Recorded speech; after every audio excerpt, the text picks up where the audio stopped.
ನಾನು ತುಂಬಾ ಹೃದಯದಿಂದ ಸ್ವಾಗತವನ್ನು ಕೊಡ್ತಾ ಧನ್ಯವಾದಗಳನ್ನು ಹೇಳ್ತೀನಿ. ಅದು ಯಾಕಪ್ಪ ಅಂತಂದ್ರೆ ನಮ್ಮ ಮಾದಿಗ ಸಮಾಜದಲ್ಲಿ ಇವತ್ತಿನವರೆಗೆ ಅಂದ್ರೆ ನನಗೆ ಒಂದು 26 ವರ್ಷದಿಂದ ನಾನು ವಕೀಲ ವೃತ್ತಿಯಲ್ಲಿ ನಾನು ಮುಂಚೂಣಿಯಲ್ಲಿ ನಾ ಯಾಕೆ ಬಂದಿನಪ್ಪ ಅಂತಂದ್ರೆ ಡಾಕ್ಟರ್ ಬಾಬಾ ಸಾಹೇಬ್ ಅಂಬೇಡ್ಕರ್ ಹೇಳಿದ್ರು, ಶಿಕ್ಷಣ ಸಂಘಟನೆ ಹೋರಾಟ.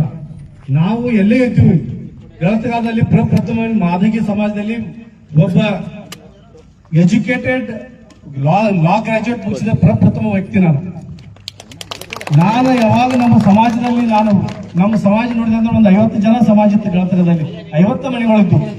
ಆ 50 ಮನೆಯಲ್ಲಿ ಇವತ್ತಿಗೆ ನಾನು 6 ಮಂದಿ ವಕೀಲರು ಮಾಡಿದ್ದೀನಿ. ನಾನು ಯಾಕೆ ಸಾಧ್ಯ ಐತಂದ್ರೆ ಪ್ರಜ್ಞಾವಂತ ವ್ಯಕ್ತಿಯಿಂದ ಮಾತ್ರ ಸಾಧ್ಯ ಇದೆ. ನಾವು ಎಲ್ಲರೂ ಶಿಕ್ಷಣ ಪಡೆದ ಸಾಧ್ಯ ಆಗಂಗಿಲ್ಲ. ನಾವು ಪ್ರತಿಯೊಂದು ಮನೆಗೆ ಹೋಗಿ ಗ್ರಾಜುಯೇಟ್ ಇದ್ದಾರ, BSc ಇದ್ದಾರ, MSc ಇದ್ದಾರ, ಹುಡುಗಿಯರ ಹೆಣ್ಮಕ್ಳ ಸಂಗಟ ಕಲ್ತಿದ್ದಾರೆ. ಆದರೆ ನಮಗೆ ಶಿಕ್ಷಣ ಪ್ರಕಾರ ಹೊಂದಿದ ಪ್ರಕಾರ ನಮಗೆ ಯಾವುದೇ ಒಳ ಮೀಸಲಾತಿ ಸಿಗ್ತಾ ಇಲ್ಲ. ಯಾಕೆ ಒಳ ಮೀಸಲಾತಿ ತೆಗೆದಿರಪ್ಪ ಅಂತಂದ್ರೆ ಒಂದೇ ಒಂದು ಉದಾಹರಣೆ ಹೇಳ್ತೀನಿ. ಒಬ್ಬ ತಾಯಿಗೆ 4 ಮಂದಿ ಮಕ್ಕಳಿದ್ರೆ ಬಲಿಷ್ಠವಾದ ವ್ಯಕ್ತಿ ಮಾತ್ರ ಅದನ್ನ ಬೆನಿಫಿಟ್ ತಗೋತಾನೆ. ಮನೆಯಲ್ಲಿ ಊಟ ಒಂದು 4 ಹುಡುಗರು ಓಡ್ಕೋತ ಹೋಗಿ ಒಬ್ಬ ದೊಡ್ಡ ಮನುಷ್ಯ ಇದ್ದ, ಬಲಿಷ್ಠವಾದಿದ್ದ, ಅವನು ಅಷ್ಟ ಹೊಟ್ಟೆ ತುಂಬ್ತಿತ್ತಾನ. ಅಲ್ಲಿ ಮುಂದೋಗಿ ಹಿಂದೆ ಒಬ್ಬ ಕುಂಟುಕೋತ್ ಬಂದ, ಅಲ್ಲಿ ಹೋಗಿ ಊಟ ಮಾಡ್ಬೇಕಾದ್ರೆ ಅವನಿಗೆ ಸಾಧ್ಯ ಆಗ್ತಾ ಇಲ್ಲ. ಯಾಕಪ್ಪ ಅಂತಂದ್ರ ಅವನಿಗೆ ಒಂದ್ ಸ್ವಲ್ಪ ದಷ್ಟಪುಷ್ಟ ಇಲ್ಲ, ಓಡಿ ಹೋಗಿ ಊಟ ಮಾಡುವ ಶಕ್ತಿ ಇಲ್ಲ. ನಾ ಯಾಕೆ ಒಂದು ಈ ಸಣ್ಣ ಉದಾಹರಣೆ ಕೊಟ್ಟು ಹೇಳ್ತಾ ಇದ್ದೀನಿ ಅಂದ್ರೆ, ಈ ನಮ್ಮ ಮಾದಿಗ ಸಮಾಜದಲ್ಲಿ ಪ್ರಜ್ಞಾವಂತ ಎಲ್ಲ ಜನರು ಇದಾರ, ಬಟ್ ನಮಗೆ ಪ್ರಜ್ಞಾವಂತ ಇದಾರೆ. ನಮ್ಮ ಜನಸಂಖ್ಯೆ ಅನುಗುಣವಾಗಿ ನಮಗೆ ಜಾಬ್ ಹಿಡಿಬೇಕಾದ್ರೆ ನಮಗೆ ಆಗ್ತಾ ಇಲ್ಲ. ಯಾಕಪ್ಪ ಅಂತಂದ್ರೆ ನಾವು ನಮ್ಮ ರೇವಪ್ಪನ ಯಾವಾಗ ಹೇಳ್ತಿದ್ರು, ಮಾದೇವನಾಟ ಅದೇನಂತಾರೆ, ಮಾದರಾಟ ಮಾದೇವ್ ಗೊತ್ತಿಲ್ಲ, ಮಾತಾಡಕ್ ಅಷ್ಟೇ ಇದೀವಿ ನಾವು. ಪ್ರಜ್ಞಾವಂತ ಯುವಕರ ನಮಗೆ ಸಮಪಾಲು ಬೇಕಾಗಿತ್ತೆ ಅಷ್ಟು ನಾವು ತಗೋತಾ ಇಲ್ಲ. ಯಾಕಂತಂದ್ರೆ ನಾವು ಜಗಳಾಡಕ್ಕೆ ಅಷ್ಟ ಮುಂದಿದ್ದೀವಿ. ನಮ್ಗೆ ಏನ್ ಕಾಂಪಿಟೇಟಿವ್ ಮಾಡಿ ಎಕ್ಸಾಮ್ ಬರೆದು ನಾವು ಜಾಬ್ ಹಿಡಿಬೇಕಾಗಿತ್ತು, ಅದರಲ್ಲಿ ನಾವು ಮುಂದಿಲ್ಲ. ಯಾವ ಶಿಕ್ಷಣ ಕೊರತೆ ಇಲ್ಲ ನಮ್ಮಲ್ಲಿ, ಎಲ್ಲರೂ ಪ್ರಜ್ಞಾವಂತ ಇದೀವಿ. ಆದ್ರೆ ಅಲ್ಲಿ ನಾವು ನಮ್ಮ ಬಲಿಷ್ಠವಾದ ಶಕ್ತಿ ಮುಟ್ತಾ ಇಲ್ಲ. ಅದಕ್ಕೆ ಡಾಕ್ಟರ್ ಬಾಬಾ ಸಾಹೇಬ್ ಅಂಬೇಡ್ಕರ್ ಹೇಳಿದ ಮಾರ್ಗದಲ್ಲಿ ನಾವು SC ಜನರ ಇದೀವಿ. ಆದರೆ ನಮಗೇನು ಸಮಬಾಳು ಏನ್ ಸಿಗ್ಬೇಕಾಗಿತ್ತು ಅದು ಸಿಗ್ತಾ ಇಲ್ಲ. ಅದಕ್ಕೆ ಈ ಒಳ ಮೀಸಲಾತಿ ಜಾರಿ ಆದ್ರೆ 6% ಸಿಗ್ತೈತಿ. ನಮ್ಮ ಮಾದಿಗ ಜನರು ಯಾರಲ್ಲಿ ಅಪ್ಲಿಕೇಶನ್ ಹಾಕದಿದ್ರ ಮಾತ್ರ ಅವ್ರಿಗೆ ಜಾಬ್ ಸಿಗೋದಿಲ್ಲ. ಆದ್ರೆ ನಮಗೆ ಈ ಒಳ ಮೀಸಲಾತಿ ಜಾರಿ ಆದ್ರೆ ನಮಗೆ ರಿಸರ್ವೇಶನ್ ಇರ್ತದ. ಇವಾಗ ಹೆಂಗ್ ನಾವು ಬೆಂಗಳೂರಿಗೆ ಬಸ್ ರಿಸರ್ವೇಶನ್ ಮಾಡ್ತೀವಿ, ಆ ರಿಸರ್ವೇಶನ್ ನಮ್ಮ ಹೆಸರಿಗೆ ಮಾತ್ರ ಇರ್ತದ. ಅಲ್ಲಿ ನಮ್ಮ ಮಾದಿಗ ಕ್ಯಾಟಗರಿಟಿ ಇಲ್ಲದೆ ಹೋದಲ್ಲಿ ಪಕ್ಷದಲ್ಲಿ ಮಾತ್ರ ಬೇರೆದವ್ರಿಗೆ ಅನುಕೂಲ ಆಗ್ತದ. ಈ ಒಳ ಮೀಸಲಾತಿ ಜಾರಿ ಆಗದಿದ್ರೆ ನಮ್ಮ ಮುಂದಿನ ಪೀಳಿಗೆ ಬಹಳ ಸಂಕಷ್ಟದಲ್ಲಿ ಇರ್ತದ. ಅದಕ್ಕೆ ನಾವು ಎಲ್ಲ ಸಂಘಟನೆಗಳಿಗಿಂತ ಮೂಲಕ ಎಲ್ಲ ವಿವಿಧ ಸಂಘಟನೆಗಳು ನನ್ನ ಒಂದು ಕಳಕಳಿ ವಿನಂತಿ ಐತಿ, ಎಲ್ಲರೂ ಜಾಗೃತರಾಗ್ರಿ. ನಮ್ಮ ಸಮಾಜ ಎಲ್ಲಿದೆ, ಎಲ್ಲರಿಗೂ ನಮ್ಮ ಸಮಾಜ ಎಲ್ಲೆಲ್ಲಿದ್ದಾರೆ, ಎಲ್ಲಿ ಕಲ್ತವ್ರಿದಾರೆ ಅವ್ರಿಗೆಲ್ಲರಿಗೂ ಕರೆದು ಮುಂಚೂಣಿಯಲ್ಲಿ ಇದ್ದ ಅಪ್ಲಿಕೇಶನ್ ಹಾಕಿ, ಪ್ರತಿಯೊಂದು ಇಲಾಖೆಯಲ್ಲಿ ಅಪ್ಲಿಕೇಶನ್ ಹಾಕಿ ನಮಗೆ ಏನ್ ಸಿಗಬೇಕಾದ ಜಾಬ್ ಹುದ್ದೆಗಳನ್ನು ಪಡೆದುಕೊಳ್ಳಲು ಸಹಕಾರ ಆಗ್ತದ. ಸಹಾಯ ಮಾಡಲು ನಾವು ಕೂಡ ಸಹಕಾರ ಮಾಡ್ತೀವಿ ಅಂತ ಹೇಳಿ ನಾನು ಒಂದೆರಡು ಮಾತು ಮುಗಿಸ್ತೀನಿ. ಇಲ್ಲಿ ಮಾತನಾಡೋದಕ್ಕೆ ಅನುಕೂಲ ಮಾಡಿಕೊಟ್ಟ ಸಂಯೋಜಕರಿಗೂ ಕೂಡ ನಾನು ತುಂಬಾ ಹೃತ್ಪೂರ್ವಕವಾದ ಧನ್ಯವಾದಗಳು ಹೇಳ್ತೀನಿ. ಯಾಕಂದ್ರೆ ಒಂದು ಸಣ್ಣ ಪುಟ್ಟ ಕಾರ್ಯಕ್ರಮ ಮಾಡ್ಬೇಕಾದ್ರೆ ಆಗೋದಿಲ್ಲ. ನಮ್ಮ ಜಯಪಾಲ ಐವಾಳೆ, ಸುಭಾಷ್ ಚಂದ್ರ ಅವರು ಹಗಲಿನ ದುಡಿದಿದ್ದಾರೆ.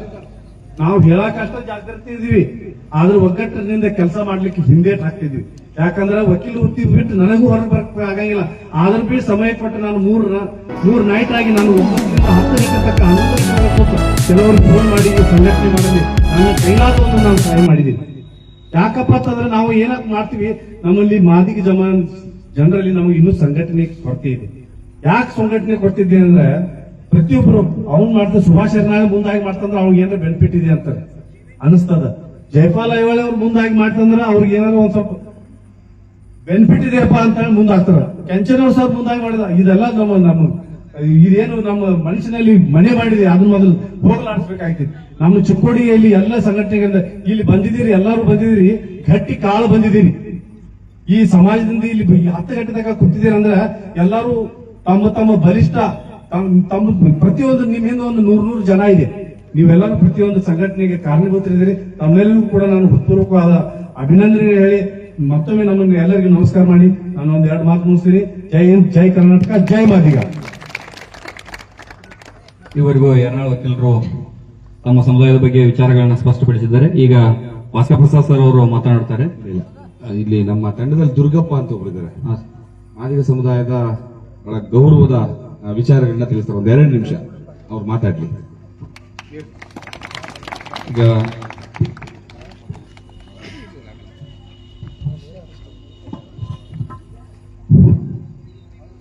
ಶಾಂತಿ ದೀಪ ಬುದ್ಧರಿಗೆ, ಕ್ರಾಂತಿ ದೀಪ ಬಸವಣ್ಣವರಿಗೆ, ಜ್ಞಾನದ ದೀಪ ಡಾಕ್ಟರ್ ಬಾಬಾ ಸಾಹೇಬ್ ಅಂಬೇಡ್ಕರ್ ಅವರಿಗೆ, ಹಸಿರು ಕ್ರಾಂತಿಯ ದೀಪ ಡಾಕ್ಟರ್ ಬಾಬು ಜಗಜೀವನರಾಮ್ ನಮಸ್ಕರಿಸಿ, ಈ ವೇದಿಕೆ ಮೇಲೆ ಎಲ್ಲ ಗಣ್ಯಮಾನ್ಯರಿಗೆ ನಮಸ್ಕರಿಸಿ, ಹಾಗೂ ಕರೆಕ್ಟ್ ಯಾವ್ದು ಊರು ಚಿಕ್ಕೋಡಿ ಎಲ್ಲ ನನ್ನ ಅಣ್ಣ ತಮ್ಮರ ತಂದೆ ನಮಸ್ಕರಿಸಿ, ಇವಾಗ ನಮ್ಮ ಸರ್ ಇದನ್ನ ಹೋರಾಟ ಹಾಕೊಂಡ ಉದ್ದೇಶ ಏನಪ್ಪಾ ಅಂತಂದ್ರ, ಏನು ಬ್ಯಾಕ್ಲಾಕ್ ಹುದ್ದೆಗಳು ತುಂಬುದು ಅವರು ಎಸ್ ವಿ ಮಾದೇವಪ್ಪನವರು ಸಮಾಜ ಕಲ್ಯಾಣ ಸಚಿವರು ಆದೇಶ ಮಾಡಿದ್ರು. ಆ ಉದ್ದೇಶದಿಂದ ನಾವು ಪಾದಯಾತ್ರೆ ಕೂಡ ಬಂದಿವಿ.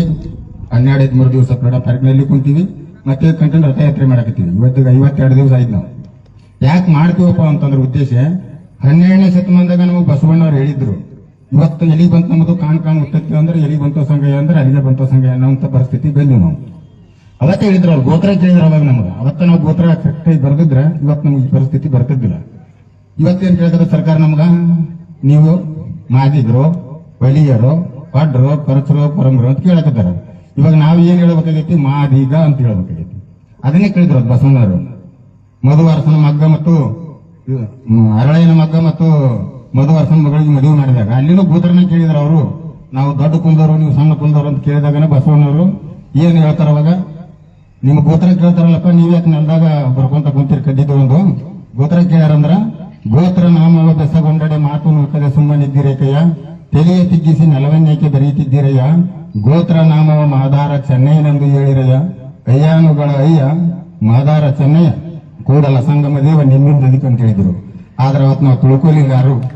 900 ವರ್ಷದ ಮೇಲೆ ಮತ್ತೆ ನಾವು ಮಾದಿಗ ಅಂತ ಹೇಳೋದು ಬಂತು ಪರಿಸ್ಥಿತಿ. ನಾವು ತಿಳ್ಕೊಂಡಿದ್ರೆ ನಾವು ಬರೀ ಎಸ್ಸಿ, ಎಲ್ಲರ ಹೋಗ್ಲಿ ಬರೀ ಎಸ್ಸಿ ಅಂದ್ರೇನು, ಶೆಡ್ಯೂಲ್ ಕಾಸ್ಟ್ ಇಷ್ಟೇ ಹೇಳಿದೀವಿ ಹೊರತು ನಮ್ಮ ಮಾದಿಗ ಅಂತ ಹೇಳೇ ಇಲ್ಲ. ಇವತ್ತು ನಿಜವಾದ ನಮ್ಮ ಅಪ್ಪನ ಹೆಸರು ಹೇಳೋದು ಅವಶ್ಯಕತೆ ಆಯ್ತು. ಇವತ್ತು ಹೇಳಲೇಬೇಕಾದ್, ನಮ್ಮ ಅನಿವಾರ್ಯ ಆಗ್ತದೆ. ನಮ್ಮ ತಂದೆ ಹೆಸರು ಹೇಳ್ಬೇಕಾಗ್ಬೇಕು. ನಾವು ಹೇಳಿಲ್ಲ ಅಂದ್ರೆ ದಾರಿನೇ ಇಲ್ಲ ನಮಗ. ಯಾವಾಗೂ ತಂದಿನೇ ನಾವು ಆದಿ ಹಿಡಿದು ಹೋಗೋರಿಗೆ ಯಪ್ಪ ಅಂದ್ರೆ ಯಾರು ಗೊತ್ತಿವೋ ಮಗನ ಅಂತ ಕೇಳ್ತಾರ ನಮ್ಗೆ. ಅವಾಗ ಯಪ್ಪ ಅನ್ನಕ್ಕಾಗಲ್ಲ. ಅವು ಬಸವಣ್ಣವ್ರು ನಮ್ಮನ್ನ ಇಲ್ಲಿ ಇಟ್ಕೊಂಡು ಮೆರೆದಾರ್ರಿ ಸರ.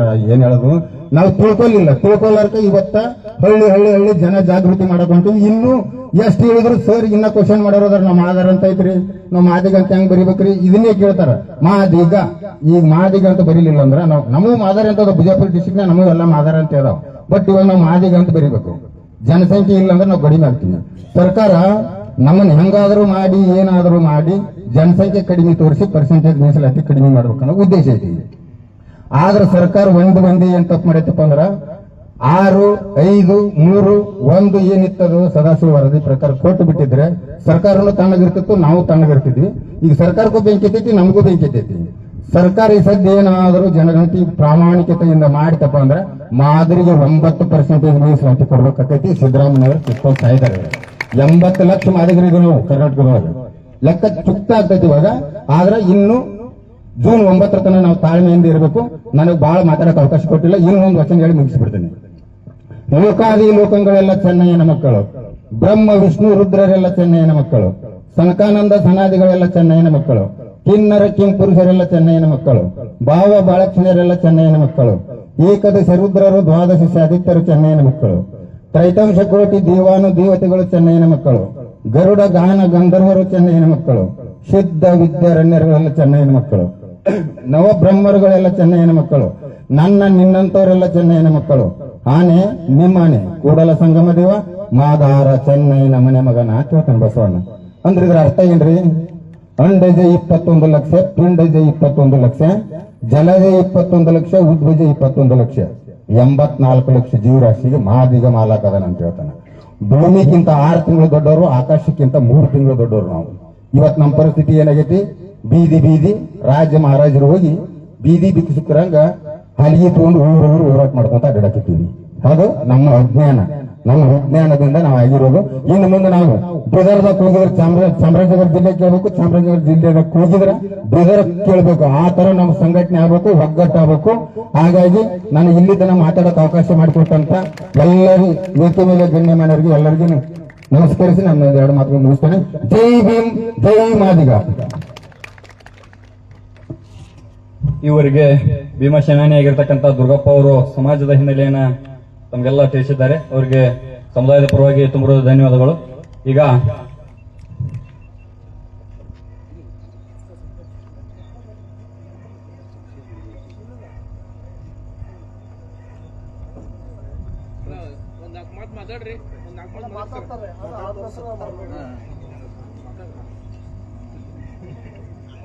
ಈಗ ಭಾಸ್ಕರ್ ಸರ್ ಅವರಿಗೆ ಈ ಚಿಕ್ಕೋಡಿ ಮಾದಿಗ ಕುಲಬಾಂಧವರಿಂದ ಗಣ್ಯಮಾನ್ಯರಿಂದ ಸತ್ಕಾರ ಸನ್ಮಾನ ಸಮಾರಂಭ.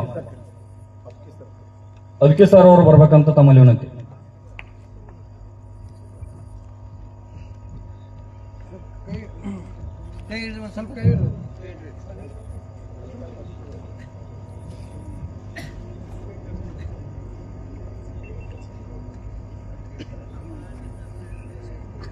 ಈ ಒಂದು ಸತ್ಕಾರ ಸಮಾರಂಭ ಮಾದಿಗ ಸಮುದಾಯದ ಪರವಾಗಿ ಈಗಾಗಲೇ ಪಾದಯಾತ್ರೆಯನ್ನು ಆರಂಭಿಸಿ ಅದೇ ರೀತಿಯಾಗಿ ರಥಯಾತ್ರೆಯ ಮೂಲಕ ಚಿಕ್ಕೋಡಿ ಶೈಕ್ಷಣಿಕ ಜಿಲ್ಲೆಗೆ ಆಗಮಿಸಿರ್ತಕ್ಕಂಥ ಭಾಸ್ಕರ್ ಸರ್ ಅವರಿಗೆ ಚಿಕ್ಕೋಡಿ ಜಿಲ್ಲೆಯ ಎಲ್ಲಾ ಕುಲಬಾಂಧವರಿಂದ ಸನ್ಮಾನ ಕಾರ್ಯಕ್ರಮವನ್ನು ನಿರ್ವಹಿಸುತ್ತಿದ್ದಾರೆ.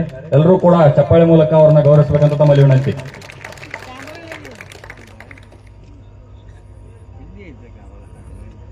ಅದೇ ರೀತಿ ಭೀಮಸೇನಾನಿಗಳಿಗೆ ಪುಷ್ಪವನ್ನು ನೀಡಬೇಕಂತೂ ಸಮುದಾಯದ ಕುಲಬಾಂಧವರಲ್ಲಿ ಕೇಳ್ಕೊಳ್ತೇವೆ.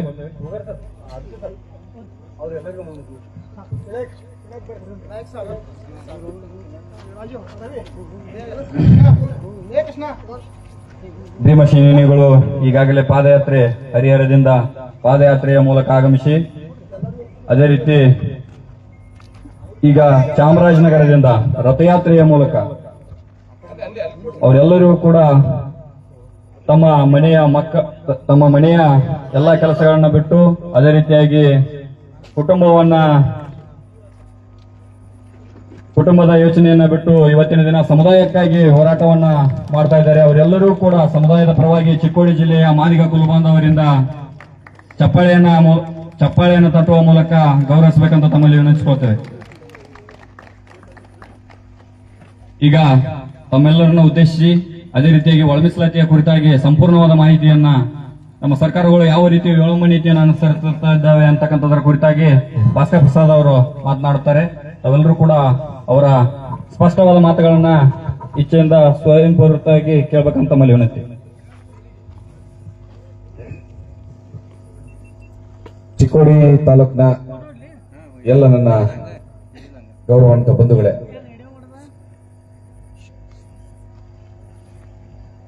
ತಮ್ಮೆಲ್ರಿಗೂ ಜೈ ಭೀಮ್. ಜೈ ಭೀಮ್ ಹೇಳಲ್ವಾ ನೀವ್ಯಾರು? ನಿಮ್ಮ ಮನೆಗೆ ಬಂದು ನಮಸ್ಕಾರ ಅಂದ್ರೆ ನೀವು ವಾಪಸ್ ಹೇಳಲ್ವಾ? ಜೈ ಮಾದಿಗ, ಜೈ ಮಾದಿಗ, ಜೈ ಜೈ ಮಾದಿಗ, ಜೈ ಮಾದಿಗ, ಜೈ ಮಾದಿಗ, ಜೈ ಮಾದಿಗ. ಇಷ್ಟೊತ್ತು ನಡೆದಂತಹ ಮಾತುಕತೆಯಲ್ಲಿ ನಮ್ಮ ವಕೀಲರು ಮತ್ತೆ ದುರ್ಗಪ್ಪ ನಮ್ಮ ಮಾದಿಗ ಸಮುದಾಯದ ಇತಿಹಾಸವನ್ನ ನಿಮ್ಮ ಮುಂದೆ ಬಿಟ್ರೆ, ನಮ್ಮ ವಕೀಲರು ಕಾನೂನು ತೊಡಕುಗಳೇನು ಅಂತ ಹೇಳಿದರೆ, ಮತ್ತೆ ಮಾದಿಗ ಅಂತ ಬರ್ಸೋದ ಕಾರಣ ಏನು ಅನ್ನೋದು ಕೂಡ ನಾನು ಇದು ಬರೋದಕ್ಕೆ ಮುಂಚೆ ಒಬ್ರು ಮಾತಾಡ್ತಾ ಇದ್ರು. ಎಲ್ಲಾ ವಿಚಾರಗಳು ನಿಮ್ಗೆ ಗೊತ್ತಾಗಿದೆ. ಈ ಹೊಸದಾಗಿ ಏನ್ ಹೇಳೋದು ಬೇಡ. ನನಗೊಂದು ಸಣ್ಣ ಅನುಮಾನ ಬಂದಿದೆ. ಆ ಅನುಮಾನಕ್ಕೆ ನಿಮ್ಮಿಂದ ಪರಿಹಾರ ಕೇಳ್ತಾ ಇದ್ದೀನಿ ಅಷ್ಟೇ. ಇವತ್ತು ಸಾಯಂಕಾಲ ನಾನು ಗೋಕಾಕನಲ್ಲಿ ಮಾತಾಡುವಾಗ ಪತ್ರಕರ್ತರು ಕೇಳಿದಂತ ಪ್ರಶ್ನೆಗೆ ಉತ್ತರ ಕೊಡ್ತಾ ಸರ್ಕಾರಿ ನೌಕರರ ಸಂಘದ ಚಂದ್ರಶೇಖರಯ್ಯ ಅವರಿಗೆ ಇಡಿಯೇಟ್ ಅನ್ನುವಂತಹ ಪದವನ್ನು ಉಪಯೋಗಿಸಿದ್ದೀನಿ. ಅದಕ್ಕೆ ಸಂಬಂಧಪಟ್ಟಂತೆ ಚಲವಾದಿ ಸಮುದಾಯದ ನನ್ನ ಅಣ್ಣನ ಸಮಾನರೊಬ್ರು ನನಗೆ ಫೋನ್ ಮಾಡಿದ್ರು. ಈಗ ಕಾರಲ್ಲಿ ಬರ್ತಾ, ನೀವು ಆ ತರ ಎಲ್ಲ ಮಾತಾಡಬಾರ್ದು, ತಪ್ಪಾಗತ್ತೆ, ಬಹಳ ಗೌರವ ಇದೆ ನಿಮ್ಗೆ, ನೀವು ಕೆಟ್ಟ ಪದಗಳನ್ನ ಉಪಯೋಗಿಸಬೇಡಿ ಬೇರೆಯವ್ರ ಮೇಲೆ ಅಂತಂದ್ರು. ನಾನು ಅವ್ರಿಗೆ ಇಲ್ಲಣ್ಣ, ಕಾರಣ ಅದಲ್ಲ, ವಿಚಾರ ಹೇಗಿದೆ ಅಂತ ಅವ್ರಿಗೆ ತಿಳಿಸ್ದೆ. ಆ ವಿಚಾರ ನಿಮ್ ಮುಂದೆ ಹೇಳ್ತೀನಿ. ನಾನು ಆ ರೀತಿ ಬೈದಿದ್ದು ಸರಿನಾ ತಪ್ಪ ಅಂತ ನೀವು ಆಮೇಲೆ ನನಗೆ ಹೇಳ್ತೀರಲ್ವಾ. ಮೊದಲನೇದಾಗಿ ಈ ಚಂದ್ರಶೇಖರಯ್ಯ ಅನ್ನುವಂತಹ ವ್ಯಕ್ತಿ ರಾಜ್ಯ ಸರ್ಕಾರಿ ನೌಕರರು ಅಂದ್ರೆ SC/ST ಸರ್ಕಾರಿ ನೌಕರರ ಒಂದು ಸಂಘದ ರಾಜ್ಯ ಅಧ್ಯಕ್ಷ. ಅವರು ಇತ್ತೀಚೆಗೆ ಒಂದು ಹೇಳಿಕೆಯನ್ನ ಬಿಡುಗಡೆ ಮಾಡಿದ್ರು. ಏನಂತಂದ್ರೆ ಈ ಸಮೀಕ್ಷೆಗೆ ಬರ್ತಾರೆ ನಿಮ್ಮ ಮನೆಗಳಿಗೆ. ಆ ಸಮೀಕ್ಷೆಗೆ ಬಂದಾಗ ಮಾದಿಗ ಜಾತಿಯವರು ಯಾರಾದ್ರೂ ನೀವು ಮಾತಾಡಂಗಿದ್ರೆ ಹೋಗ್ಬಿಡ್ರಪ್ಪ ಹುಡುಗರ, ಮಾತಾಡಂಗಿದ್ರೆ ನೀವು ಹೊರಟೋಗ್ರಿ, ನೀವಿದ್ದು ಬೇರೆಯವ್ರಿಗೆ ತೊಂದರೆ ಆಗದ್ ಬೇಡ.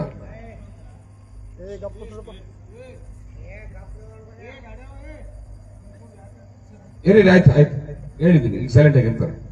ಮತ್ತೆ ಮಾತಾಡಿದ್ರೆ ಗ್ಯಾರಂಟಿ ಹೋಗ್ಬೇಕಪ್ಪ, ನೀವು ಇರಬಾರ್ದು, ನೀವಿದ್ದು ತೊಂದರೆ ಮಾಡಬೇಡ ಬೇರೆಯವ್ರಿಗೆ. ನೀವು ಅರ್ಥ ಮಾಡ್ಕೊಳ್ಳಿ ಅಂತಾನೆ ಮಾತಾಡೋದು, ನಿಮ್ ಭವಿಷ್ಯಕ್ಕೋಸ್ಕರ ಇದು. ಯಾರ್ಯಾರು ಮಾದಿಗರು ಕ್ರಿಶ್ಚಿಯನ್ ಧರ್ಮವನ್ನ ಪಾಲಿಸ್ತಾ ಇರ್ತಾರೆ, ಆ ಸಂದರ್ಭದಲ್ಲಿ ನೀವೇನು ಸಮೀಕ್ಷೆ ಬರ್ತಾರಲ್ಲ, ಅವ್ರ ಜೊತೆನಲ್ಲಿ ನೀವು ಹೊಲೆಯ ಸಮುದಾಯದ ಹುಡುಗರು ಹೋಗಿ, ಯಾರು ಸಮೀಕ್ಷೆ ಮಾಡೋರ ಜೊತೆನಲ್ಲಿ ಹೊಲೆಯ ಸಮುದಾಯದ ಹುಡುಗರು ಅವ್ರ ಜೊತೆಲಿ ಹೋಗಿ ಮಾದಿಗರು ಅಂತ ಬರೆಸುವಾಗ ಅವರು ಕ್ರಿಶ್ಚಿಯನ್ ಧರ್ಮವನ್ನು ಅನುಸರಿಸ್ತಾ ಇದ್ರೆ ಇವರು ಮಾದಿಗರಲ್ಲ, ಇವರು ಕ್ರಿಶ್ಚಿಯನ್ರು ಅಂತ ಹೇಳಿ. ಆವಾಗ ಏನಾದ್ರು ಆ ಮಾದಿಗರು ನಿಮ್ಮನ್ನ ತಡೆಯೋದಕ್ಕೆ ಬಂದ್ರೆ, ಗಲಾಟೆ ಮಾಡಕ್ ಬಂದ್ರೆ ಪೊಲೀಸ್ ಸ್ಟೇಷನ್ಗೆ ಕಂಪ್ಲೇಂಟ್ ಕೊಡಿ ಅವ್ರ ಮೇಲೆ. ಮಾದಿಗರು ಅಂತ ಮಾತ್ರ ಬರ್ಸೋದಕ್ಕೆ ಬಿಡಬೇಡಿ ಅಂತ ಹೇಳಿಕೆ ಕೊಟ್ಟಿದ್ರು. ನಾನೇನ್ ಹೇಳಿದೆ, ಸರ್ಕಾರಿ ನೌಕರರ ಸಂಘದ ರಾಜ್ಯಾಧ್ಯಕ್ಷ SC/ST ವಿಭಾಗದ ಒಂದು ಕನಿಷ್ಠ ಕಾನೂನು ಗೊತ್ತಿಲ್ಲ ನಿಮಗೆ. ನೀವು ಯಾರನ್ನಾದ್ರೂ, ಈಗ ನನ್ನ ಪಕ್ಕ ಕೂತಿರೋದು ಏನ್ ಹೆಸರು ಸರ್ ತಂದು, ಜೈಪಾಲ್ ಒಡೆಯರ್. ನಾನು ಇವ್ರ ಮನೆಗೆ ಹೋಗಿ ಇವರು ಕ್ರಿಶ್ಚಿಯನ್ ಧರ್ಮವನ್ನು ಅನುಸರಿಸ್ತಾ ಇದ್ದಾರೆ, ಇವರು ಮಾದಿಗರಲ್ಲ, ಬರ್ಕಬೇಡಿ ಅಂತ ನಾನು ಸಮೀಕ್ಷೆಗೆ ಹೇಳ್ತೀನಿ. ಆ ಸಮೀಕ್ಷೆ ಬರ್ಕೊಂಡ್ಬಿಡಕ್ಕಾಗ್ತದ ಹಂಗಂತ ಕ್ರಿಶ್ಚಿಯನ್ ಅಂತ? ಏನ್ ಬೇಕು ಅದಕ್ಕೆ ಆಧಾರ? ಸರ್ಟಿಫಿಕೇಟ್ ಇರಬೇಕು.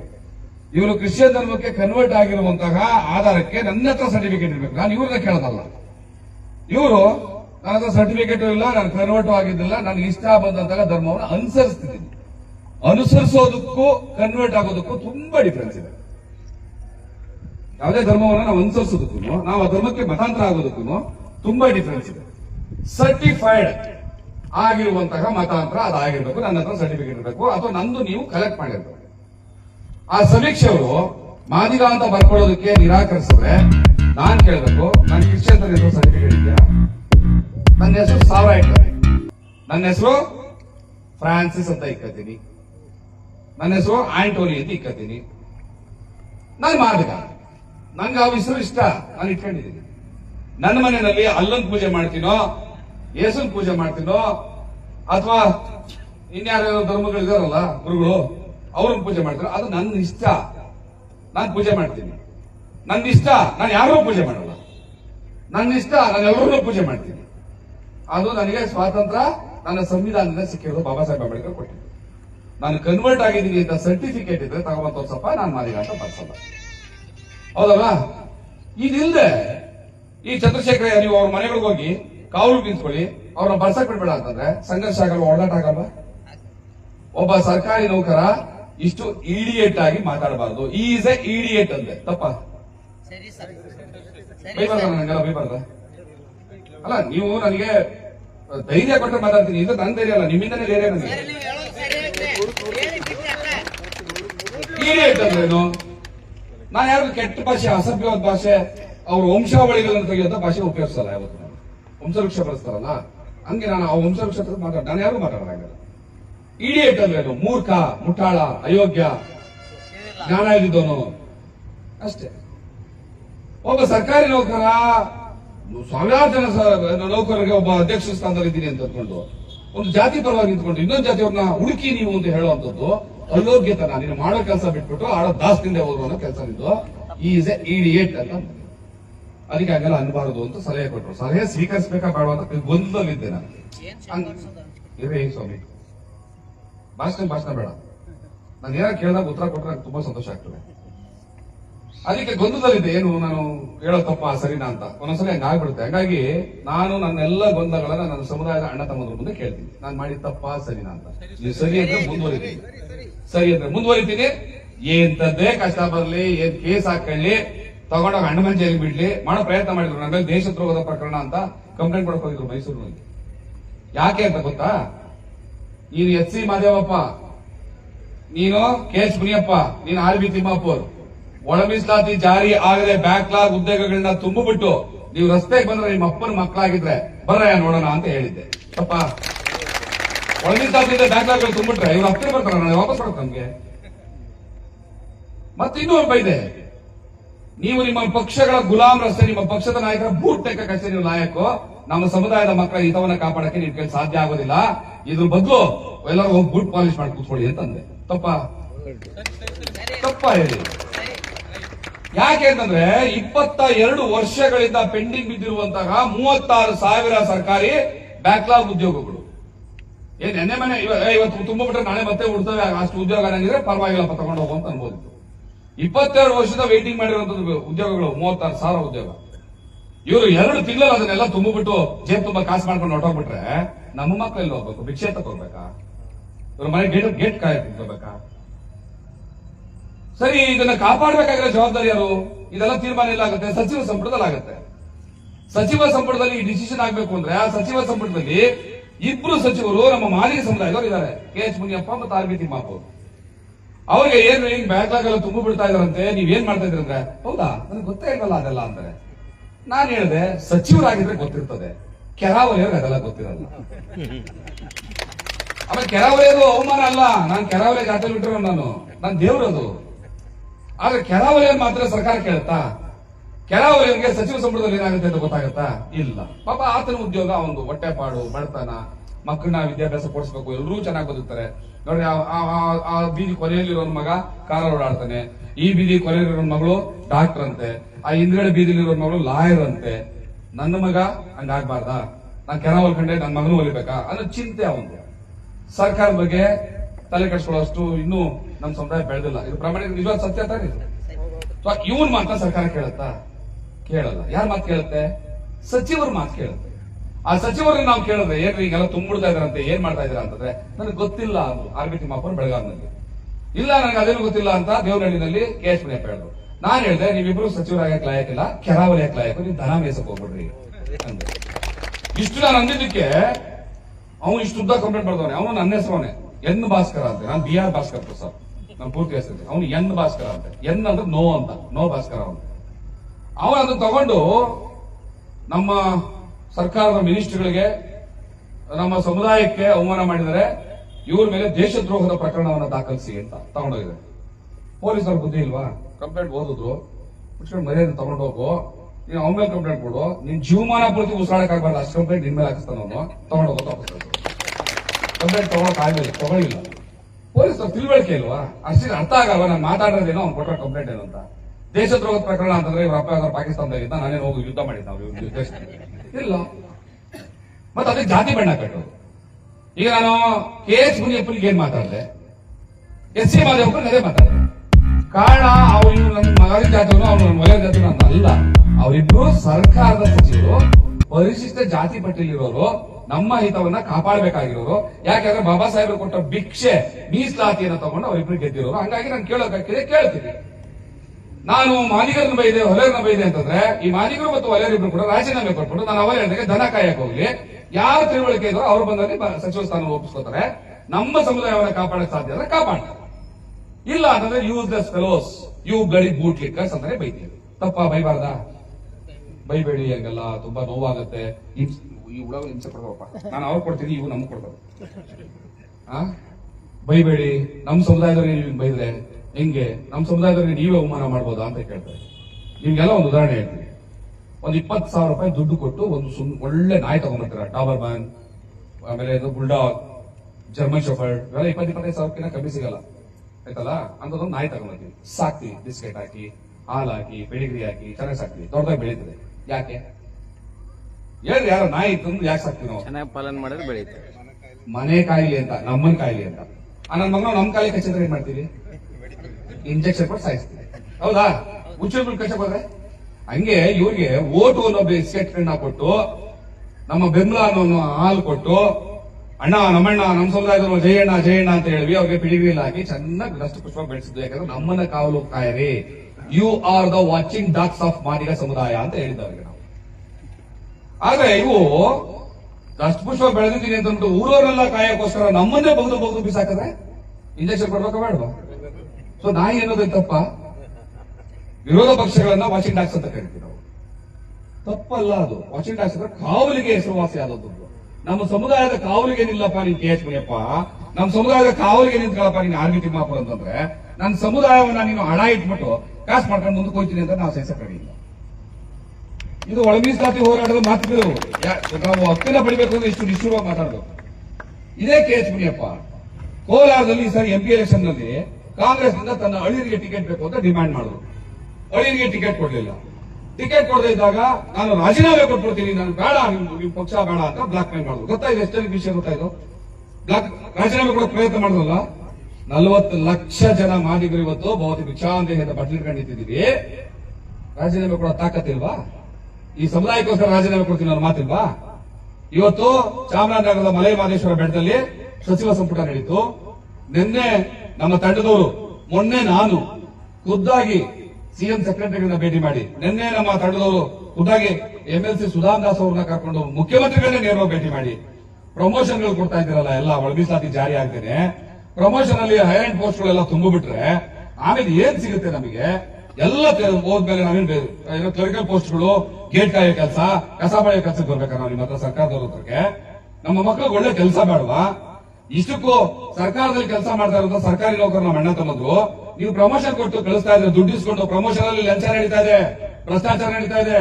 ಒಂದು ಪೋಸ್ಟ್ ಇನ್ನೊಂದು ಪೋಸ್ಟ್ ಹೋಗ್ಬೇಕಾದ್ರೆ 50 ಲಕ್ಷ ಕೋಟಿ ಸಂಪಾದನೆ ಮಾಡ್ತಾರೆ ಕಳ್ಳರು. ಅಷ್ಟು ದುಡ್ಡು ತಗೊಂಡು ನೀವು ಎಲ್ಲರನ್ನ ಕಳಿಸಿದ್ರೆ, ದುಡ್ಡು ಕೊಟ್ಟಾಗ ನನ್ನ ಮಾಜಿ ಸಮುದಾಯದ ನೌಕರ ಏನ್ ಮಾಡ್ಬೇಕು? ತನ್ನ ಜೂನಿಯರ್ ತಗಿನ ಮೇಲ್ಗಡೆ ಹೋಗ್ತಾನೆ, ಇವ್ರು ಅವನ ಕೈ ಇಟ್ಕೊಂಡು ನಿಂತ್ಕೋಬೇಕಾ? ಸ್ವಾಭಿಮಾನ ಕೆಡ್ಕಲ್ವಾ? ರಾಜೀನಾಮೆ ಕೊಟ್ಟು ಆಚೆಗೆ ಹೋಗ್ಬೇಕು ಅಂತ ಅನ್ಸಲ್ವಾ? ಇಂತ ಅನ್ಯಾಯ ಆಗ್ತಾ ಇದೆ. ಪ್ರಮೋಷನ್ ಸ್ಟಾಪ್ ಮಾಡಿ ಒಳ ಮೀಸಲಾತಿ ಜಾರಿ ಆದ್ಮೇಲೆ ನೀವು ಪ್ರಮೋಷನ್ ಕೊಡುವಂತೆ ಅಂತ ಕೇಳಿದ್ರೆ ನಾನು ಒಪ್ಕೊಂಡಿದ್ದಾರೆ ಸಿಎಂ. ಹೌದು ಅಂತ ಅವರ ಸಂಬಂಧಿಸಿದಂತಹ ಅಡಿಷನಲ್ ಸೆಕ್ರೆಟರಿ ರಾಮಯ್ಯ ಅಂತ ಅವ್ರನ್ನ ಕರೆದ್ರು, ಅವ್ರಿಗೆ ಸಂಬಂಧಪಟ್ಟಂತಹ ಚೀಫ್ ಸೆಕ್ರೆಟರಿ ಅತೀಕ್ ಅಂತ ಅವ್ರನ್ನ ಕರೆದ್ರು, ಸರ್ಕಾರದ ಮುಖ್ಯ ಕಾರ್ಯದರ್ಶಿ ಅವ್ರ ಹತ್ರ ಡಿಸ್ಕಸ್ ಮಾಡಿದ್ರು, ಒಂದು ಮೀಟಿಂಗ್ ಕರೆದ್ರು. ನಮ್ಗೆಲ್ಲ ನಮ್ಮ ತಂಡದವ್ರಿಗೆ ಹೇಳಿ ಕಳಿಸಿದ್ರೆ ನಾಳೆ ಇದನ್ನ ಫೈನಲೈಸ್ ಮಾಡ್ತೀವಿ ಮುಂದೆ ಅಂತ. ಅದಲ್ಲದೆ ಇದು ನಿಮ್ಗೆ ಯಾರಿಗೂ ಗೊತ್ತಿಲ್ದಿರೋ ಸತ್ಯ. ನಾವು ನೋಡಿದ್ದು, ನಾವೇನು ಸುಳ್ಳು ಹೇಳ್ಬೋದಪ್ಪ, ನಾನು ಸುಳ್ಳು ಹೇಳ್ತಾ ಇರ್ಬೋದು, ಆದ್ರೆ ಸತ್ಯ ನಿಮ್ ಮುಂದೆ ಇದೆ. ಯಾವುದು?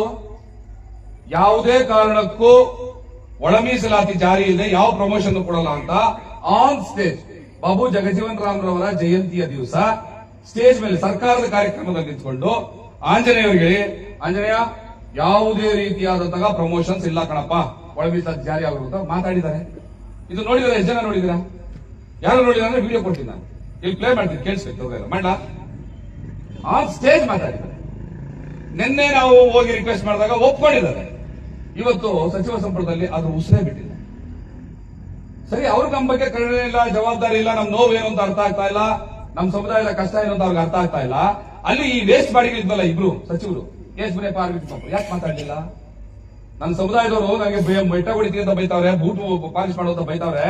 ನಿಮ್ಮಿಂದ ನಾನು ಅನ್ಸ್ಕೋಬೇಕಾ? ನಾನು ಸಮುದಾಯದ ಋಣದಿಂದ ಬಂದಿದ್ದೀನಲ್ವಾ, ಆ ರಕ್ತ ನನ್ನ ಮೈನಲ್ಲಿ ಹರಿತಾ ಇತ್ತಲ್ವಾ? ನಿಲ್ಲಿಸ್ರಿ, ಪ್ರಮೋಷನ್ ನಿಲ್ಲಿಸ್ರಿ ಅಂತ ಸಚಿವ ಸಂಪುಟದಲ್ಲಿ ಮಾತಾಡ್ಬೇಕಿತ್ತಲ್ವಾ? ಮಾತಾಡಿಲ್ಲ. ಮಲೆ ಮಹದೇಶ್ವರ ಬೆಟ್ಟಕ್ಕೆ ಹೋಗಿ ಮಹದೇಶ್ವರ ಹತ್ರ ಕೈ ಮುಗಿಯಕ್ಕೆ ಹೋಗಿದ್ರಂತೆ, ವರ ಕೊಡು ನನಗೆ, ನನ್ನ ಮಗಳಿಗೂ MLA ಏನೋ ಮಿನಿಸ್ಟರ್ ಮಾಡು. ಇನ್ಯಾವುದೋ ದೇವಸ್ಥಾನಕ್ಕೆ ಹೋಗೋರೆ, ಅಲ್ಲಿ ಪೂಜೆ ಮಾಡಿಸ್ಕೊಂಡ್ರೆ. ಆ ಪಕ್ಕದಲ್ಲಿ ವಾಜಮಂಗ್ಲ ಅಂತ ಒಂದು ಊರು, CM ಕಾನ್ಸ್ಟಿಟ್ಯೂನ್ಸಿ ಅದು. ಅಲ್ಲಿ ಮೊನ್ನೆ 2 ದಿವಸ ಕೆಳಗಡೆ ಬಾಬಾ ಸಾಹೇಬ್ರ ಪ್ರತಿಭೆಗೆ ಅವಮಾನ ಮಾಡಿದ್ದಾರೆ, ಮುಖ ಎಲ್ಲ ಪೂರ್ತಿ ವಿರೂಪ ಮಾಡಿದ್ದಾರೆ. ಅಲ್ಲಿಗೆ ಹೋಗಿ ಏನಾಯ್ತು ಅಂತ ಕೇಳೋದಕ್ಕೆ ಇವ್ರಿಗೆ ಯೋಗ್ಯತೆ ಇಲ್ಲ. ದೇವಸ್ಥಾನಕ್ಕೆ ಹೋಗಿ ವರ ಕೇಳ್ತಾರೆ. ಆ ಮಾದಪ್ಪ ನಾನು ಕೇಳ್ಕೊಳ್ಳೋದು, ಆ ಮಹೇಶ್ವರ ಸ್ವಾಮಿ ಪುಣ್ಯ, ನಿಂಗೇನಾದ್ರೂ ಕಂಡಿದ್ರೆ ಈ ಅಯೋಗ್ಯರಿಗೆ ಒಂಚೂರು ಸಮುದಾಯದ ಪರವಾಗಿ ಮಾತಾಡುವಂತ ಗುಂಡಿಗೆ ಕೊಡಪ್ಪ ಅಂತ ನಾನು ಕೇಳ್ಬಿಟ್ಟಿದ್ದೀನಿ. ಇದೇನ್ ಮಾತಾಡ್ಬೇಕು? ಇಷ್ಟು ಅಪಾಯಕಾರಿಯಾದಂತಹ ಸನ್ನಿವೇಶದಲ್ಲಿದ್ದೀವಿ. CM ಹೇಳುದು 2 ತಿಂಗಳಲ್ಲಿ ಒಳ ಮೀಸಲಾತಿ ಜಾರಿ ಮಾಡ್ಬಿಡ್ತೀವಿ ಅಂತ ನಂಬಬಹುದಾ? ನೆನ್ನೆ ಹೇಳಿದ ಮಾತು ಇವತ್ತು ಈಡೇರಿಸಿಲ್ಲ. ಇನ್ನು 2 ತಿಂಗಳಲ್ಲಿ ಇವ್ರು ಮಾಡ್ತಾರೆ ಅಂತ ಗ್ಯಾರಂಟಿ ಇದೆ ನನಗೆ. ಅದಕ್ಕೋಸ್ಕರನೇ ನಾವು ಇವ್ರ ಮಾತು ಎಲ್ಲರೂ ಹೇಳ್ತಾರೆ 2 ತಿಂಗಳು ಟೈಮ್ ತಗೊಂಡ್ರೆ ಸುಮ್ಮನೆ ಬಿಡಿ ಅಂತ. 10 ವರ್ಷದ ಇದೆ 2013 ಗೆದ್ದಾಗಲೂ ಕೂಡ ಇದೇ ರೀತಿ 2 ತಿಂಗಳು ಟೈಮ್ ತಗೊಂಡಿದ್ರು. ಪ್ರಿಯಾಂಕ ಖರ್ಗೆ ಸಮಾಜ ಕಲ್ಯಾಣ ಇಲಾಖೆ ಸಚಿವರಾಗಿದ್ದಾಗ ಏನು ಬಾಗಲಕೋಟೆಯಿಂದ ಕೂಡಲ ಸಂಗಮದ ಪಾದಯಾತ್ರೆ ಬಂದ್ರಲ್ಲ ಬೆಂಗಳೂರಿಗೆ, ಫ್ರೀಡಂ ಪಾರ್ಕ್ ಅಲ್ಲಿ ಕೂತಿದ್ರಲ್ಲ, ಅಲ್ಲಿಗೆ ಖುದ್ದಾಗಿ ಬಂದು 2 ತಿಂಗಳು ಟೈಮ್ ತಗೊಂಡು. ಈಗ ಮತ್ತೆ ಇವ್ರು 2 ತಿಂಗಳು ನಂಬಬಹುದಾಗ್ರನ್ನ? ನಂಬಿಕೊಂಡು ಸುಮ್ಮನೆ ಮಾಡ್ತಾರೆ ಅಂತ ಕೈ ಕಟ್ಕೊಂಡು ಕೂತಿದ್ರೆ ಇವ್ರು ನಮ್ಮ ತಲೆ ಮೇಲೆ ಚಪ್ಪಡಿ ಕಲ್ಲೇ ಹಾಕೋದು. ಅಂತ ಅಯೋಗ್ಯರಿದ್ದಾರೆ ಈ ಸರ್ಕಾರದಲ್ಲಿ, ಅಂತ ನೈವಂಚಿಕರಿದ್ದಾರೆ, ಅಂತ ಮಾತೃದ್ರೋಹಿಗಳಿದ್ದಾರೆ ಈ ಸರ್ಕಾರದಲ್ಲಿ. ಈಗ ಈ 2 ತಿಂಗಳಲ್ವಾ, ಆಯ್ತು 2 ತಿಂಗಳು ಟೈಮ್ ತಗೊಳ್ಳಿ. ನಾವಂತೂ ಮನೇಲಿ ಕೂರೋರಲ್ಲ. ಯಾಕಂದ್ರೆ ಪಾದಯಾತ್ರೆ ಮಾಡುವಾಗ, ಹರಿಹರದಿಂದ ಬೆಂಗಳೂರಿಗೆ ಪಾದಯಾತ್ರೆ ಮಾಡುವಾಗ ನಾವೊಂದು ಪ್ರಮಾಣ ಮಾಡಿದ್ದೀವಿ, ಈ ಸಮುದಾಯದ ಹಕ್ಕನ್ನ ಪಡ್ಕೊಂಡು ನಾವು ಮನೆ ಬರ್ತೀವಿ, ಇಲ್ಲಾಂದ್ರೆ ನಾವು ಮನೆ ಬರಲ್ಲ. ಕೊನೆ ನಮ್ ಕೈ ಸಾಧ್ಯನೇ ಇಲ್ಲ ಅಂದಾಗ ಪ್ರಾಣ ಬಿಟ್ಬಿಡ್ತೀವಿ, ನಮ್ಮ ಹೆಣಗಳು ವಿಧಾನಸೌಧಕ್ಕೆ ಹೋಗ್ತಾರೆ, ನಾವು ಮನೆಗೆ ಹೋಗೋದಿಲ್ಲ, ಯಾವ ಕಾರಣಕ್ಕೂ ಹೋಗಲ್ಲ ಅಂತ ಪ್ರಮಾಣ ಮಾಡಿ ಬಂದಿದ್ದೀವಿ. 2 ತಿಂಗಳು ಬೇಕಲ್ವಾ? ಎಲ್ರು ಹೇಳಿದ್ರು 2 ತಿಂಗಳು ಮನೆಗೆ ಹೋಗ್ಬಿಡಿ ಅಂತ. ಹೋಗೋ ಮಕ್ಕಳೇ ಅಲ್ಲ, 2 ತಿಂಗಳು ಸುತ್ತಾ ಇದೀವಿ. ಈಗಾಗಲೇ 20 ದಿವಸ ಆಯ್ತು, ಇನ್ನ 49 ದಿವಸ, ಹೆಚ್ಚು ಕಮ್ಮಿ 50 ದಿವಸ, 49 ದಿವಸ ಇದೆ. 49 ದಿವಸಗಳು ಹಿಂಗೆ ರಾಜ್ಯ ಸುತ್ತೀವಿ. 9ನೇ ತಾರೀಕು, ಜೂನ್ 9ನೇ ತಾರೀಕು ಅಂತಿಮ ಗಡುವು. ಅವತ್ತು ಹ್ಯಾಪಿ ಬರ್ಡೇ ಹೇಳೋಣ. ಯಾವ್ದಕ್ಕೆ? ಒಳ ಮೀಸಲಾತಿ ಜಾರಿ ಆದಂತಹ ದಿನ ಹ್ಯಾಪಿ ಬರ್ಡೇ ಒಳ ಮೀಸಲಾತಿ. ಅವರು ಇಲ್ಲ, ಈ ಸರ್ಕಾರದ ತಿಥಿ ಮಾಡಿ ಒಡೆ ಪಾಯಸ ತಿಂದು ನಿಮ್ಮ ಅಪ್ಪದ ಮಕ್ಕಳಾಗಿದ್ರೆ ಇನ್ನೊಂದ್ಸಲಿ ಓಟ್ ಕೇಳ್ಕೊಂಡು ನಮ್ಮ ಏರಿಯಾಗಳು ಬರುವ, ಅವಾಗ ಮಾತಾಡ್ತೀವಿ, ತೋರಿಸ್ತೀವಿ ನಾವು. ಅವತ್ತು ನಮ್ಮ ನಾಲ್ಗೆಗಳು ಮಾತಾಡಲ್ಲ, ಮಾತಾಡೋ ಬೇರೆ ಮಾತಾಡ್ತವೆ ಅನ್ನೋ ಎಚ್ಚರಿಕೆಯನ್ನ ಕೊಟ್ಟು ನಾವು ಬರ್ಬೇಕು. ನೀವು ಇಲ್ಲಿ ಕಾಂಗ್ರೆಸ್ನವ್ರು ಇರ್ಬೋದು, ಬಿಜೆಪಿ ಇರ್ಬೋದು, ಜೆಡಿಎಸ್ ಇರ್ಬೋದು, ಇದ್ರಿ ಅಲ್ವಾ, ಇರ್ತೀರಿ ಅಲ್ವಾ ಎಲ್ರು? ಸುಮ್ಮನೆ ಯೋಚನೆ ಮಾಡೋಣ, ಏನಪ್ಪ ನಿಲ್ಸ್ಕೊಂಡು ಕಾಂಗ್ರೆಸ್ ಗೌರ್ಮೆಂಟ್ ಬೈತಾರೆ, ನಾಳೆ ದಿನ ನಮ್ಮ ಭವಿಷ್ಯ ಹೆಂಗೆ ಅಂತ ನೀವು ಯೋಚನೆ ಮಾಡ್ತೀವಿ. ನನ್ನ ಮಕ್ಕಳ ಭವಿಷ್ಯ ಹೆಂಗೆ? ಈ ಸಮುದಾಯದ ಮಕ್ಕಳ ಭವಿಷ್ಯ ಹೆಂಗೆ? ನಮ್ಮ ಮಕ್ಕಳ ಭವಿಷ್ಯವನ್ನ ಬಲಿ ಕೊಟ್ಟು ಒಂದು ಪಕ್ಷವನ್ನ ನಾವು ಮೆರೆಸುವಷ್ಟು ನಾವು ಅಸಹಾಯಕರಾಗಿ ಕೂತಿದೀವ? ನಮ್ಗೆ ಮಕ್ಕಳ ಭವಿಷ್ಯ ಮುಖ್ಯನಾ? ಈ ಸಮುದಾಯದ ಮಕ್ಕಳ ಭವಿಷ್ಯ ಮುಖ್ಯನಾ ಅಥವಾ ಪಕ್ಷ ಮುಖ್ಯನಾ? ಯಾವ್ದು ಮುಖ್ಯ ನಮ್ಗೆ? ಮಕ್ಕಳ ಭವಿಷ್ಯದ ಮುಂದೆ ಯಾವ ಪಕ್ಷವೂ ಇಲ್ಲ, ಯಾವ ವ್ಯಕ್ತಿನೂ ಇಲ್ಲ, ಯಾವ ಸರ್ಕಾರವೂ ಇಲ್ಲ. ಎಂತದ್ದೇ ಪಕ್ಷ ಆಗಿರ್ಲಿ, ಯಾವುದೇ ವ್ಯಕ್ತಿ ಆಗಿರ್ಲಿ, ಅದೆಂತವರೇ ಆಗಿರ್ಲಿ, ನನ್ನ ಮಕ್ಕಳ ಭವಿಷ್ಯವನ್ನ ಹಾಳು ಮಾಡಿ ಅವನು ರಾಜಕಾರಣ ಮಾಡಕ್ ಬರ್ತಿದ್ರೆ ಅವನ ರಾಜಕಾರಣಕ್ಕೆ ಧಿಕ್ಕಾರ, ಅವನ ರಾಜಕಾರಣಕ್ಕೆ ನನ್ನ ಬೂಟು. ಡೋಂಟ್ ಕೇರ್ ಯಾರಾದ್ರೂ ಸರಿ, ಯಾವ ಪಕ್ಷವಾದ್ರೂ ಸರಿ. ನನ್ನ ಮಕ್ಕಳಿಗೆ ಭವಿಷ್ಯಕ್ಕೆ ಪೂರಕವಾದಂತಹ ಒಳ ಮೀಸಲಾತಿನ ಜಾರಿಗೊಳಿಸಿ, ನಮ್ಮ ಅಣ್ಣ ತಮ್ಮಂದ್ರು ಯೂನಿವರ್ಸಿಟಿಗಳಲ್ಲಿ ಏನ್ ಕಲಿತಾ ಇದಾರೆ ಅವ್ರಿಗೆ ಕೆಲಸಗಳು ಸಿಗಬೇಕೀಗ ಅರ್ಜೆಂಟ್ ಆಗಿ. ಅದಕ್ಕೆ ಬೇಕಾಗಿರೋ ವ್ಯವಸ್ಥೆಯನ್ನು ಮಾಡಿ, ಸರ್ಕಾರಿ ನೌಕರಿಯಲ್ಲಿರುವಂತಹ ನನ್ನ ಅಣ್ಣ ತಮ್ಮಂದ್ರು ಇದ್ದಾರೆ, ಅವರ ಆತ್ಮಗೌರವವನ್ನ ಕಾಪಾಡಿ, ಪ್ರಮೋಷನ್ ಸ್ಟಾಪ್ ಮಾಡಿ, ಎಲ್ರಿಗೂ ಒಟ್ಟಿಗೆ ಪ್ರಮೋಷನ್ ಕೊಡುವಂತೆ ಒಳ ಮೀಸಲಾತಿ ಜಾರಿ ಆಗ್ತದೆ. ಇಲ್ಲದೆ ಹೋದ್ರೆ ನಿಮ್ಮ ಹೆಣ ಎತ್ತುತ್ತೀವಿ ಅನ್ನುವಂತಹ ಎಚ್ಚರಿಕೆಯನ್ನ ಜೂನ್ 9ನೇ ತಾರೀಕು ಬೆಂಗಳೂರಿನ ಬೃಹತ್ ಸಮಾವೇಶದಲ್ಲಿ ನಾವು ಕೊಡೋರಿದ್ದೀವಿ. ಈ ನಮ್ಮ ಹೋರಾಟ ಧ್ವನಿ ಜೊತೆನಲ್ಲಿ ನೀವು ಕೈ ಜೋಡಿಸೋರು ಎಷ್ಟು ಜನ ಇದ್ದೀರಿ? ಎಷ್ಟು ಜನ ಬೆಂಗಳೂರು ಬರ್ತೀವಿ? ನೀವು ಇಷ್ಟು ಜನ ಬಂದ್ರೆ ಸಾಲದು. ನಿಮ್ಮ ಪ್ರತಿ ಗ್ರಾಮದ ಮನೆಯಿಂದ ಕರ್ಕೊಂಡು ಬರ್ಬೇಕು. ನೀವು ಧರ್ಮಸ್ಥಳಕ್ಕೋ, ತಿರುಪತಿಗೋ, ಶಿರಡಿ ಸಾಯಿಬಾಬನ್ಗೋ, ಅಯ್ಯಪ್ಪನಿಗೋ ಏನೇನಕ್ಕೆಲ್ಲ ಓಡಾಡ್ತೀವಿ. ತಪ್ಪು ಅಂತ ನಾನು ಹೇಳೋದು, ಯಾವ ಧರ್ಮದ ಬಗ್ಗೆ ನಾನು ಟೀಕೆ ಮಾಡಕ್ ಹೋಗಲ್ಲ. ಏನಕ್ಕೆ ಹೋಗೋದು? ನನ್ನ ಮಕ್ಳುಗಳದಾಗ್ಲಿ, ನನ್ಗೊಳ್ಳೇದಾಗ್ಲಿ, ಏನೋ ಒಂದಿಷ್ಟು ಪುಣ್ಯ ಬರ್ಲಿ, ಏನಾದ್ರು ತಪ್ಪು ಮಾಡಿದ್ರೆ ಕ್ಷಮೆಗೆ ಸಿಗ್ಲಿ ಅಂತ ಕೇಳದ್ ಹೇಳ್ಕೋ. ಅದಾಗುತ್ತಾ ಇಲ್ಲೋ ಗೊತ್ತಿಲ್ಲ, ಅದು ಇನ್ನೊಂದು. ಆದ್ರೆ ಬೆಂಗಳೂರು ಬಂದ್ರೆ ಮಾತ್ರ ನಿಮ್ಮ ಮಕ್ಕಳ ಭವಿಷ್ಯಕ್ಕೆ ಸರಿಯಾದಂತಹ ಅಧಿಕಾರಕ್ಕೆ ಖಂಡಿತವಾಗ್ಲೂ ಸಿಗ್ತದೆ. ಆ ಕಾರಣ ನೀವು ಬೆಂಗಳೂರು ಬನ್ನಿ. ಅದೇ ದೇವರು, ಆ ಹೋರಾಟವೇ ದೇವರು ನಮಗೆ. ಆ ಹೋರಾಟದ ದೇವರನ್ನ ನಾವು ಉಳಿಸ್ಕೊಂಡು ನಮಗೆ ಹಕ್ಕು ಅಧಿಕಾರವನ್ನ ಕೊಟ್ಟವರಿಗೆ ನಾವು ಪ್ರಸಾದ ಕೊಡೋಣ, ಸನ್ಮಾನ ಮಾಡೋಣ, ಶಾಲಾ ಹಾಕೋಣ, ತಲೆ ಮೇಲೆ ಕಿರೀಟ ಇಡೋಣ. ಜೂನ್ 9ನೇ ತಾರೀಕಿಗೆ ಎಲ್ಲವೂ ಸಿದ್ಧ ಮಾಡಿರ್ತೀವಿ. ಅವರಿಗೆ ಶಾಲು, ಹಾರ, ಕಿರೀಟ ಎಲ್ಲ ಸಿದ್ಧ ಮಾಡಿಟ್ಟಿರ್ತೀವಿ 9ನೇ ತಾರೀಕಿಗೆ. ಒಂದು ವೇಳೆ ಅವರು ಅವತ್ತು ಘೋಷಣೆ ಮಾಡಿದ್ರೆ ಅದೆಲ್ಲವನ್ನು ಅವ್ರಿಗೆ ಅರ್ಪಿಸ್ತೀವಿ. ಗೌರವದಿಂದ, ಪ್ರೀತಿಯಿಂದ, ವಿಶ್ವಾಸದಿಂದ ನೆಲ್ಲಕ್ಕ ಅರ್ಪಿಸ್ತೀವಿ. ನಮಗೆ ಪಾರ್ಟಿ ಗಿಟಿ ಗೊತ್ತಿಲ್ಲ. ಒಂದು ವೇಳೆ ಅವತ್ತಿಗೂ ಕೂಡ ಈ ಒಳ ಮೀಸಲಾತಿ ಜಾರಿ ಆಗಿಲ್ಲ ಅಂದ್ರೆ ಅದೆಲ್ಲವನ್ನು ನಾವು ಹಾಕೊಳ್ಳೋಣ, ಮಕ್ಕಳನ್ನ ತುಳಿದಾಕಿ ಬರೋಣ. ಇನ್ಯಾವತ್ತು ನಮ್ಮ ಕಡೆ ವಿಕಾಸ ಮಾಡೋದು. ಇದು ಈ ಸಮುದಾಯಕ್ಕೋಸ್ಕರ ನಾವು ಮಾಡೋ ಕೆಲಸ. ದಯವಿಟ್ಟು ನೀವು ಪ್ರತಿ ಹಳ್ಳಿಗಳಿಂದ ಲಕ್ಷ ಸಂಖ್ಯೆಯಲ್ಲಿ ಬೆಂಗಳೂರು ಬರುವಂತ ಕೆಲಸವನ್ನ ಮಾಡಬೇಕು. ಬೆಂಗಳೂರು ಸ್ತಬ್ಧ ಆಗ್ಬೇಕು. ಅವ್ರು ಘೋಷಣೆ ಮಾಡಬೇಕು, ಇಲ್ಲ ಅವ್ರು ಸಮಾಧಿ ಆಗ್ಬೇಕು. ಎರಡರನ್ನು ಡಿಸೈಡ್ ಮಾಡಿ ಬರೋಣ ಅಂತ ಹೇಳ್ತಾ, ನಾನು ಮಾತಾಡುವಾಗ ಏನಾದ್ರು ತಪ್ಪು ಮಾತಾಡಿದ್ರೆ ಅದು ಸಮುದಾಯದ ಹಿತದೃಷ್ಟಿಯಿಂದ ಮಾತಾಡ್ತೀನಿ ಎನ್ನುವಂತಹ ಒಂದು ಕಾಳಜಿ ನನ್ನ ಮೇಲೆ ಇರಲಿ. ನಾನು ನಿಮ್ಮ ಅಣ್ಣ ತಮ್ಮ ತಪ್ಪು ಮಾತಾಡಿದ್ರು ಕೂಡ ನಾನು ನಿಮ್ಗೋಸ್ಕರ, ನಮಗೋಸ್ಕರ, ನನ್ನ ಮಕ್ಕಳಿಗೋಸ್ಕರ, ನನ್ನ ತಲೆಮಾರಿನ ನನ್ನೆಲ್ಲ ಅಣ್ಣ ತಮ್ಮಂದ್ರಿಗೋಸ್ಕರ, ನೌಕರರಿಗೋಸ್ಕರ ಮಾತಾಡ್ತಾ ಇರೋದು. ಈ ಮಧ್ಯೆ ನೀವು ತಪ್ಪು ಮಾತಾಡ್ತಾ ಇದ್ದೀರಾ ಅಂತ ಹೇಳಿದ್ರೆ ಬೇರೆಯವರು, ನಾನು ತಪ್ಪೇ ಮಾತಾಡೋದು.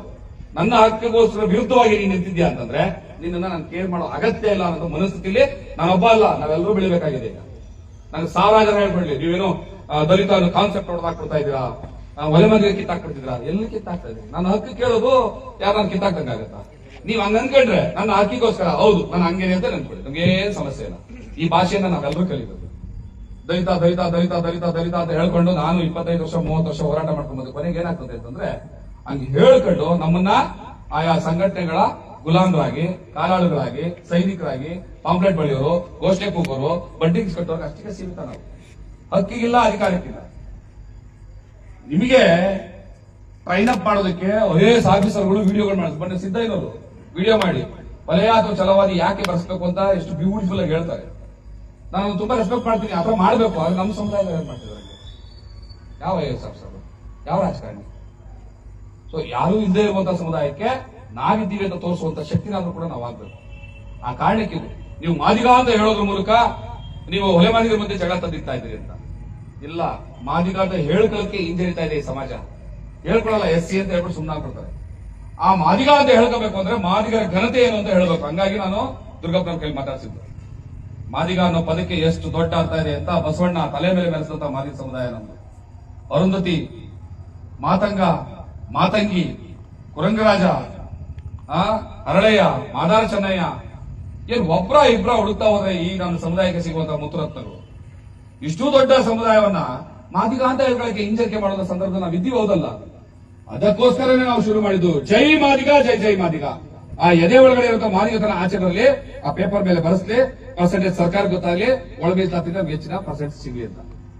ಆಗ್ಲೇ ವಕೀಲ್ ಸಾಹೇಬರು ಮಾತಾಡ್ತಾ ಇದ್ರು 6% ಸಿಗುತ್ತೆ ಅಂತ. ಅಲ್ಲ, 9% ಸಿಗಬೇಕು. ಯಾಕೆ ಅಂತಂದ್ರೆ ಅವನೂರು ವರದಿನಲ್ಲಿ 9% ಮಾದಿಗರು ಅಂತ ತೋರಿಸಿದೆ. ನಾವಿವಾಗ 2 ಡಿಮ್ಯಾಂಡ್ ಒಂದೇ ರೀತಿಯಲ್ಲಿ ಹೇಳೋದು. ನೀವು ಅವನೂರು ವರದಿಯನ್ನ ಏನು ಅಕ್ಸೆಪ್ಟ್ ಮಾಡಿದಿರಲ್ಲ, ಅದು ಒಂದು ಪಾರ್ಟ್. ಯಾವುದು? ಸ್ಪರ್ಶ ಜಾತಿಗಳನ್ನ SC ಪಟ್ಟಿಯಲ್ಲಿ ತಗೊಳ್ಳುವಂಥದ್ದು ಅವನೂರು ವರದಿಯ ಶಿಫಾರಸು ತಗೊಂಡಿದ್ದೀವಿ. ನಾವೇನಾದ್ರು ಬೇಡ ಅಂದಿದೀವಿ ಯಾವತ್ತಾರ? ಇಲ್ಲ ಕಳಿಸಿವ್ರ ನಾಚಿಕೆ ಅಂತ ಹೇಳಿದೀವ? ಮಾದಿಗ ಸಮುದಾಯದ ತಾಯಿ ಹೃದಯ ಅಂತದ್ದು ಅಂತಂದ್ರೆ ಅಷ್ಟು ಯಾರೇ ಬಂದ್ರು ಕೂಡ ನಮ್ಮ ಜೊತೆಗೆ ಇರಪ್ಪ ನೀವು ಅಂತ ಹೇಳಿದ್ವಿ. ಅವನೂರು ವರದಿಯ ಪ್ರಕಾರ ಅವ್ರು ಒಳಗಡೆ ಬಂದಿದ್ದು. ಅವನೂರು ವರದಿಯ ಪ್ರಕಾರ ನೀವು ಸ್ಪರ್ಶ ಜಾತಿಗಳನ್ನ ಒಳಗಡೆ ತಗೊಂಡಿದ್ದಾದ್ರೆ ಅದೇ ಅವನೂರು ವರದಿಯ ಪ್ರಕಾರ 9% ಮಾದಿಗರು ಅನ್ನೋದು ಕೂಡ ಒಪ್ಕೋಬೇಕಾಗುತ್ತೆ. 9% ಮಾದಿಗರಲ್ಲ ಅಂತ ನೀವು ರಿಜೆಕ್ಟ್ ಮಾಡೋದಾದ್ರೆ ಸ್ಪರ್ಶ ಜಾತಿಗಳನ್ನ ಒಳಗಡೆ ತಗೊಂಡಂತ ಅವನೂರು ವರದಿಯನ್ನು ರಿಜೆಕ್ಟ್ ಮಾಡಬೇಕು. ಅಂದ್ರೆ ಆಚೆ ಕಳ್ಸಕ್ಕಾಗತ್ತಾ? 9 ಶೆಡ್ಯೂಲ್ ತಿದ್ದುಪಡಿ ಮಾಡಿ ಫಿಕ್ಸ್ ಮಾಡಿದ್ರ ಇರಿ, ಎಲ್ಲ ಹಂಚ್ಕೊಳ್ತೀನಿ ನಾನು. ಹಾಗಾದ್ರೆ 9% ಅನ್ನೋದು ಕೂಡ ಕನ್ಸಿಡರ್ ಮಾಡಿ. ಇದೇ ಚಂದ್ರಶೇಖರಯ್ಯ ಸರ್ಕಾರಿ ನೌಕರರು, ನಾವು 9.5% ಇರೋದು, ಅವ್ರು 4% ಇರೋದು ಅಂತ ಮಾತಾಡ್ತಾರೆ. ಎಂತ ಇಡಿಯೇಟ್ ಅಲ್ವಾ? ಆತ ಕೊಡ್ತಾ ಇರೋ ಒಂದು ಅಂಕಿಅಂಶ ಏನಂದ್ರೆ, ಯಾಕಂದ್ರೆ ನೀವೆಲ್ಲ ಕೇಳಿ ಸ್ವಲ್ಪ ಭ್ರಮೆ ಆಗಿರ್ತದೆ, ಏನಪ್ಪ ಹಿಂಗ್ ಹೇಳ್ತಾ ಇದ್ದಾರೆ ವಿಷಯ ಏನು ಅಂತ.